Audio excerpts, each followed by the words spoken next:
Okay, so we're going to go over piecewise functions, and we'll zoom in a little here. So they've given us this function here, which essentially is going to be split into 3 different equations, okay? So the only difference is we're going to be graphing with a y-axis and then an x-axis, right? The g at x is just function notation, which you guys would have went through last year a little. And essentially all it is the y value, okay? So you're looking for the y value of this. So they've written it this way so it's a little more concise to look at. But what they've really done is they've stuck a parameter, and then this is an equation. And they have another parameter with a whole new equation, and then a third one. So I'm going to reorganize it a little, and then we're going to go through graphing all 3 of them, and then talk about these are just cutoff points, so we would know not to continue the graph at that point. So the first one, the parameter is when x is less than and equal to 0. So that's what they've given us, and the equation is essentially g at x is equal to x plus 1. So one of the first things we need, or we want to be able to do, is kind of recognize what type of relationship this is, so what type of graph. Do you know what type this is? If it's quadratic, linear? Yeah, it's a linear, right? Because it's got an exponent of 1. So we know this is going to be linear, and our cutoff point is important. So the first thing we'll do is we'll actually graph the whole thing and then kind of get rid of the other part after. So this, because it's linear, we have a y-intercept of 1. Does that sound familiar? Yeah. And the slope, well, technically there's a 1 in front of this, so the slope is just up 1 over 1 both ways. Okay, so I'll just draw a line across here. Let's see if I can get it. I'll just kind of go like that. Okay, so really that's what they wanted us to draw. But they've given us a parameter to it. And the parameter is when x is less than 0. So what they're saying is we don't need from here over. We don't need that part of the function. So we're essentially going to get rid of that. So I'm just going to bring this line down a bit. So they only need the line from here, and then it needs to go to the left forever because it's whenever we're less than 0. Okay, so we didn't need this part of that function, so we'll kind of get rid of it, right? And also, the other key point is that it said that x is less than and equal to.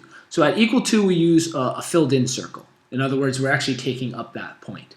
The next parameter for the next equation, okay, that's the second one here, is now 0. X is greater than 0 but less than 3, but not equal to, okay, which is going to be important. We'll get to that. This equation is technically g at x is equal to 2x plus 1, okay? What type of relationship or graph is this one going to be? The linear. Yeah, going to be linear again. So we're lucky we're drawing another linear one. What's our y-intercept? 1. 1, okay, so we happen to have the exact same y-intercept here. And what's our slope from this point? 2. Yeah, 2 over 1, right? We always try to turn this into a fraction. So technically we go up 2 over 1. Up 2 over 1, right? And we would continue this. So if we were to draw this as a straight line,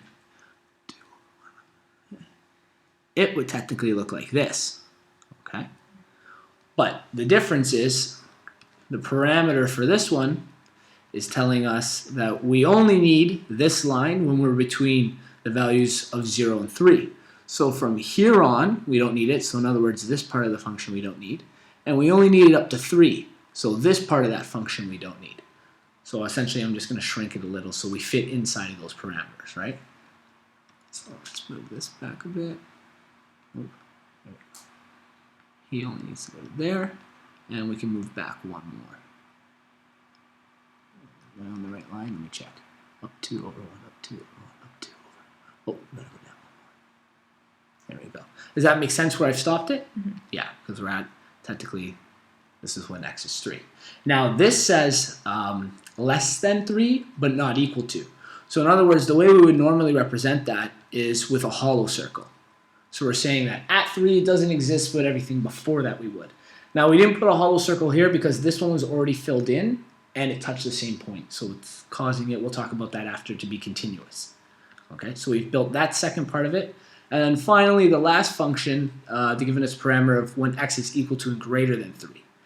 Okay, so when x is equal to and greater than 3, our function is going to be g at x is 4 minus x squared. Do you know what type of equation? Quadratic. This is quadratic, okay? Now, we're going to look at this in something called vertex form. So I'm just going to rearrange it so it's a little easier to look at. Another way to look at this would be negative x squared, and that's a positive 4. So do you remember how these are supposed to look? If I have a negative x squared, which way the Reflection. yeah, it's going to be reflection downwards. And then what does the positive 4 tell us? Is the translation. Yeah, as a translation of 4. So what we're going to do is I'm going to draw the original one and then kind of get to that point after. So the original one is this should be a parabola with a vertex at 4 heading in a negative direction. So technically it should go over 1, down 1, over 2, down 4. So it should be down here. Over 3, down 9. So that should give us that negative 5. Okay. And then continues from there. And we'll get rid of the rest after. But this is the function they wanted us to draw. There we go. But again, they've given us a parameter. We only want it greater than 3. So essentially, only from here on is this important. They don't want any part of this. Okay? So I'm going to get rid of that. Now, you don't have to do this every time. I just want to give you the idea of what a piecewise function looks like. So we got rid of that. That's what that's going to be there. So again, because the parameter said greater than and equal to, we set it up with a filled in circle where this one's hollow. Okay, that's the only difference between those two. So this is the graph of that piecewise function. It's continuous to the left of 3, but then at 3, this is discontinuous because this doesn't touch the same point. This one, even though we changed the equation, because they stopped and started at the same point, it causes it to be continuous, this function. Okay? That's the entire page. Does that one make sense? Yeah. Okay, so let's give a couple